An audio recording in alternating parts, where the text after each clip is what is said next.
میں یہ بڑا عجیب مقام ہے اس اعتبار سے قرآن کا. عجیب اس کے معنی کیا ہے؟ دل لبھانے والا، حسین. یہاں اللہ کے تقوی کا جو مقام اور مرتبہ واضح کیا جا رہا ہے اللہ کی نگاہ میں، اگر واقعتاً حقیقی تقوی ہے، صحیح تقوی ہے، قلب کا تقوی ہے، جیسا کہ حضور فرماتے تھے اپنے دست مبارک سے 3 مرتبہ آپ نے اشارہ کیا اپنے سیرہ مبارک کی طرف.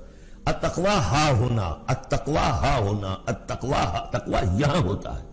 دل میں تقوی ہے تو تقوی ہے. باقی لباس اور وضاقت یہ ساری متقیوں کسی بنا لی اور اندر کا معاملہ نہیں ہے تو یہ بہروپ ہے، یہ تقوی نہیں ہے. لیکن حقیقی تقوی ہو تو پھر اس کا کیا مقام ہے؟ اب دیکھیے پہلی بات آ رہی ہے، وَمَن يَتَّقِ اللَّهَ يَجْعَلْ لَهُ مَخْرَجًا. جو شخص اللہ کا تقوی اختیار کرے گا اللہ اس کے لیے راستہ پیدا کر دے گا. جہاں بالکل نظر نہیں آئے گا کہ کوئی راستہ، اللہ راستہ پیدا کر دے. بالکل نظر نہیں آ رہا تھا موسیٰ کے ساتھیوں کو کہ اب کیسے بچیں گے، پیچھے لشکر آگے، آگے سمندر ہے، اللہ نے راستہ پیدا کیا. خود حضرت ابو بکر کا جو حال ہو گیا تھا کہ حضور اگر انہوں نے ذرا بھی دیکھ لیا، نیچے اپنے قدموں کی طرف بھی نگاہ ڈالی تو ہم نظر آ جائیں گے. آپ نے فرمایا لا تحزن ان اللہ معنا، راستہ نکالتا اللہ. پھر حضور گئے طائف، لیکن وہاں سے خالی ہاتھ آئے. مدینے میں اللہ نے خود ہی کھڑکی کھول دی، 6 آدمی ایمان لے آئے. آپ گئے ہی نہیں اور وہاں انقلاب بھی آ گیا. عظیم. اس اعتبار سے اللہ مخرج پیدا کرتا ہے. تم صحیح طریقے پر چلتے رہو، تقوی اختیار کرو، صحیح راستے پر جد و جہد کرو. یہ کام اللہ پر چھوڑو. کب اسے منظور ہے اس کا کامیاب ہونا؟ جب ہوگا وہ راستہ ایسا کھول دے گا کہ تمہیں گمان بھی نہیں ہوگا. وَيَرْزُقْهُ مِنْ حَيْثُ لَا يَحْتَسِبُ، اور اسے رزق دے گا وہاں سے جہاں سے اسے گمان بھی نہیں ہوگا. اقامت دین کی جد و جہد ہو، غلبہ دین کی جد و جہد ہو، اپنے آپ کو اجن صلاتی و نسکی و محیایا و مماتی اس کا فیصلہ کرنا ہو تو سب سے بڑی رکاوٹ آتی کھائیں گے کیا؟ تو اللہ تو کہتا ہے راضی میں ہوں. ہے ایمان اور یقین اس پر؟ کر کے دیکھو تو صحیح، اس پر اعتماد تو کرو.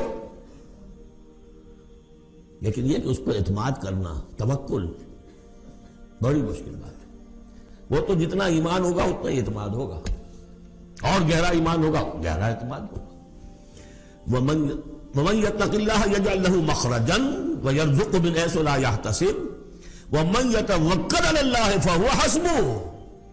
یہ تو ابھی تقوی والے کی بات ہے کہ وہ وہاں سے رزق دے گا جہاں سے اسے ملے گا بھی نہیں.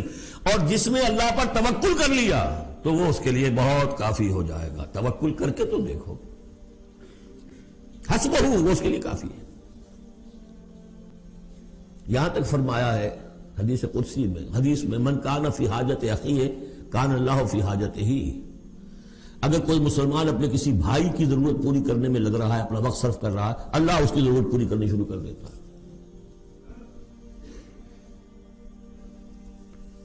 فکر ماں در کار ماں آزار ماں، کار ساز ماں بے فکر کار ماں. یہ فارسی شاعری کے اندر یہ دینی حقائق ہے. کار ساز ماں بے فکر کار ماں، میرا کارساز میرے کاموں کی فکر کر رہا ہے، میں نے اپنے آپ کو اس کے کام کے لیے لگا دیا. وہ دنیا میں بھی ذرا سا بھی کوئی شریف انسان ہوگا، آپ اس کے ہو جائیں وہ آپ کو چھوڑ دے گا پھر کہیں؟ شرافت ہو، مروت ہو اس میں. آپ اللہ کے بن کر تو دیکھیے. پھر وہ کارساز ہے. کارساز ماں بے فکر کار ماں، فکر ماں در کار ماں آزار ماں. جب میں اپنے معاملات کی فکر خود کرتا ہوں، کوئی نہ کوئی ٹھوکر کھاتا ہوں، کوئی نہ کوئی غلطی کرتا ہوں، آزار اپنے سر کے اوپر پیدا کر لیتا ہوں. اپنے آپ کو حوالے کرو. اس کا نام ہے تفویض الامر الی اللہ.